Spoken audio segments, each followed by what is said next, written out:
My name is Rachel Maldonado, and my website is rhmaldonado.com. And I am with Kate Curran, who is the founder of School the World. And Kate, what is School the World? School the World is an international education nonprofit.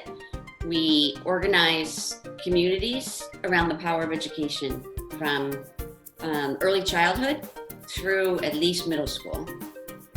Wow. And when did you start this? How did you get involved? I started it, just over 10 years ago now. I had been a lawyer and executive at GE, one of GE's biggest businesses at the time, when I suddenly lost my brother and then my father and then my mother in a short period of time. Wow. And I was exhausted and just decided to leave my job. I thought I was going to Argentina for a month to, recuperate, regroup, and think of something more meaningful to do. And it turned into an entire year of traveling around the world. And, I started to see first in Argentina kids who were, working under the hot sun in the Andes when they should be in school. Yeah. I visited a classroom in Tanzania where you would see like 12 kids sharing 2 pencils. Wow. I even visited a village in Zambia where kids walked through crocodile-infested waters to get to school every day. You'd see kids walking for like miles to get to school. So I just was so inspired by what I saw, kids doing anything really to be able to learn, to go to school. That by the time I got home, I just knew this is what I was going to do. I wanted to do it and made the decision and woke up the next day at 6 o'clock in the morning, ready to jump out of bed and get started. That is amazing. And your reach has been phenomenal. You've helped a lot of kids. We're working on it. We're working in 3 countries, in Guatemala, Honduras, and in the north of Panama. We work in the poorest parts of those countries. Yeah. And we serve more than 10,000 kids in primary schools, pre-primary and primary schools right now. We also really work closely with the parents to help make sure they understand that they're actually the first educators. And that's about 6,000 parents. Wow, I like it. Yeah, who each have about 5,000 children. So it's really about 30,000 children that we're serving through that particular component of our program. That is amazing. Well, there is one particular child that I know about through School of the World. And I saw one of the promotional videos for a Guatemalan child who walked 2.5 hours to school. And I saw that video, and I'm a mom. I have 3 kids, and this was years ago. And I literally watched the video probably every single day. And I actually messaged you, and then you told me the child's name. Hilario. Yeah. Yeah. And then once I found out his name, I wrote it on a sticky note, and I had 2 sticky notes. I had "This is Living," and I had another sticky note with his name, and I had that on my work computer for years. And anytime I had a bad day, I'd be like, you know what? There's this kid that walks 2.5 miles, 2.5 hours to school. I don't have it so bad. So it really impacted me for years, and that is why I just have this sort of heartfelt gut reaction, to the work that you're doing. That was really an amazing video. It's an amazing story, an amazing video. It touched the hearts of a lot of people. I think we stopped counting after a year when it was at 70 million views. Wow. A few years ago now. But it's a real child, a real story, Hilario. And it's a real walk, a real journey to school. I actually did that myself. I did the easier route, the way home versus the way there. And I had people helping me, and I was in pretty decent shape, and I nearly died by the end. I mean, it was like treacherous. It wasn't just exhausting, it was treacherous going up these mountains and down these mountains. I think to me, the most touching part of his daily journey was that during the rainy season, which is about 5 months a year, by the way, the river would get fairly high. And so his father would walk him to the river, and then he would put him on his shoulders and walk him across the river on his shoulders and leave him on the other side to continue the journey by himself. And there he would go off for these 2+ hours at that point. And we ended up deciding to build a school for the kids from Hilario's community who were walking that long distance. And the school director was so happy when he found out that we were going to do this, because he said, these kids are so dedicated. They're so dedicated to school, to wanting to learn, but sometimes they're just so exhausted that it's impossible. And so today, they have a school that is for all of them within 15 to 20-minute walk. That is amazing. That is amazing. And we continue to work with them. We're still 5 years later working with that community, making sure they have the books and the teachers are trained and doing all those great things. Wow. And in addition to that story, which I think it's incredible that you actually got to do that walk and then make a real life difference, a school in his community, were there any other moments that stood out to you when you're working with these kids? Well, so many do. It's really hard to narrow them down. Right. It's not just the kids, is what the big surprise was to me.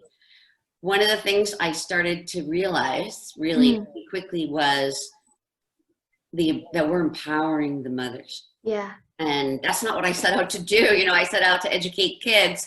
But the most immediate impact really is when we start to organize the mothers and help them understand how they can help their children learn and how they can ensure that their children are going to have more success in life.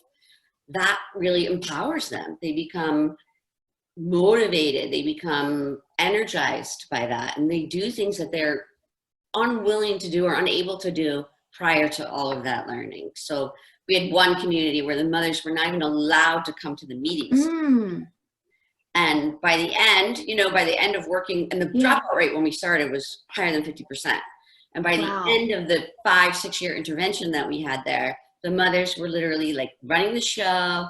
Girls were like jumping up and down in the first grade classroom trying to yell out answers. And literally there were kids walking from long distances because they heard about the school, that it was a better school. Yeah. And today the dropout rate in that school is down to 3%. So it's like an amazing transformation, and it transforms the whole community. So that's like one big surprise that has just been wonderful for me. And another one was we started a student service learning program in 2015, working with high school kids here. I knew that we would have a huge impact on the high school kids. To take kids from, schools in the United States, most of whom have never traveled to a developing country, if anywhere outside of the United States at this point.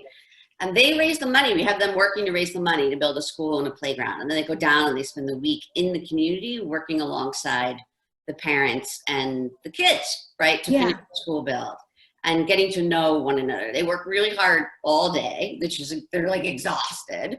Yes. And they become like so high energy, so empowered by this whole experience. But what I learned from our own team, which is all local people, was that this program was having a huge impact on the community itself, and particularly the girls. On the community, because they couldn't believe these kids who had an option to just go on vacation were actually working to help people in another country whom they didn't even know. So they were really touched and inspired by that. Yeah. And for the girls to see, all these American girls who were, first of all, tall. Oh, they're all tall and really loud and really confident and literally doing like men's work, like shoveling, making cement, things are very gendered there. They saw a whole other way of life, and that there was another path for them. So to hear that from our team, who were women who were the first in their family to finish 6th grade and eventually college, to hear them tell me that, made me realize that it was really real, and what an unbelievably, again, unintended benefit of this education program that we had started. Well, Kate, it really makes me feel chills because you're changing the world. We're trying. You're I'm trying. absolutely changing the You know, it's world. hard work too. It really is. Right. Yeah. But one kid at a time. And then it's not just the kids, it's the moms. And then it's the communities. Right. So you're changing the world. I think it's incredible. Yeah. And is there anything that just brings you the most joy when you're doing this? What gives you joy? For me to see the kids, really, like they're just so excited, particularly like when we bring books. When we bring books, to see the kids, how excited they get to see new books. Yeah. We like just take so for granted. That really makes me really happy. So they had never seen a new book? Yes. Or they only have one or two many books? times with kids who, like I've gone into a classroom, like a first grade classroom with books, and the kids didn't know how to hold them. They would hold them like upside down or backwards because they'd never held a book before. Wow. Yeah. One of the things we do with the moms is we bring them in and we have them like sit on their lap with their toddlers, and we give them a book and we teach them, here's how you hold it. Here's how you turn the pages, so they can help the child develop and, you know, be ready for school by the time they start pre-primary school. So yeah, it's amazing to see kids with books. It makes them so happy. Yeah, and that's just amazing because, you know, not only is it their first book that they ever saw, but then the mom gets to hold her kid and show them how to look at a book. Right. Most of these, you know, these women don't know how to read, the vast majority of them. And they're very intimidated initially. You know, it takes some work to get them to be ready to do this, but then it's empowering for them. Right. You change the world. Well, I love it, Kate. I feel even more inspired than I was before, and I just completely love the story, you know, and the work that you do. And so I want to thank you for your story. It's incredible. Thank you for having me.